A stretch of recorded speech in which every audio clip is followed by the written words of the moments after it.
고위공직자범죄수사처의 초대 처장 후보를 추천하기 위한 어제 3차 회의도 결국 빈손으로 끝났습니다. 추천위원회가 후보자 2명을 압축하는 데 실패했습니다. 4차 회의를 추가로 진행할지도 결정하지 못한 채 사실상 활동을 끝냈습니다. 더불어민주당은 당초 예고한 대로 다음 주부터 공수처법 개정 절차를 밟을 것으로 보입니다. 국민의힘은 법치를 파괴하는 것이라며 추천위원회에서 논의를 계속해야 한다고 주장하고 있습니다. 이재승 기자가 보도합니다. 고위공직자범죄수사처장 후보자 추천위원회가 사실상 활동을 끝냈습니다.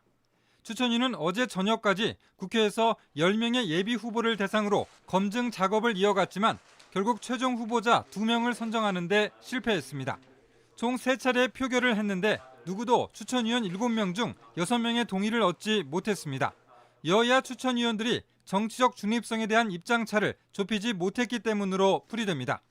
야당 추천위원 2명이 4차 회의를 열자고 제안했지만 이 제안도 표결 끝에 부결됐습니다. 더불어민주당은 야당이 의도적인 지연작전으로 공수처 출범을 방해하고 있다고 비판했습니다. 반면 국민의힘은 여당 측이 멋대로 테이블을 박차고 나갔다고 주장하면서 추천위 논의를 지속해야 한다고 반발했습니다. 민주당은 예고한 대로 다음 주부터 공수처법 개정 절차를 밟을 것으로 보입니다. 추천위원 구성을 바꿔서 야당 측의 반대를 사실상 막고 올해 안에 공수처를 출범시킨다는 겁니다. 공수처의 출범을 아예 방해하는 목적으로 쓴다면 비토권을 남용 또는 오용하는 것이 됩니다. 그렇다면 이 비토권의 원래 입법 취지와는 상당히 벗어나는 것이 되는 거거든요. 그렇게 된다면 이 비토권 부분에 대해서는 다시 검토가 필요하지 않나라는 판단을 할 수밖에 없게 되는 것입니다. 반면 국민의힘은 법이 정한 야당의 거부권마저 무력화하는 법치 파괴라며 강하게 반발하고 있습니다. 그런 깡패 짓이 어디 있나?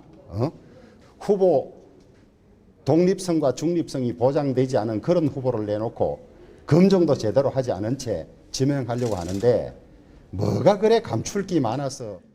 일각에선 공수처장 추천위 자체가 중립성이 보장돼야 하는데 여야 대리 싸움의 장으로 만든 것이 문제라는 지적이 나옵니다. JTBC 이재승입니다.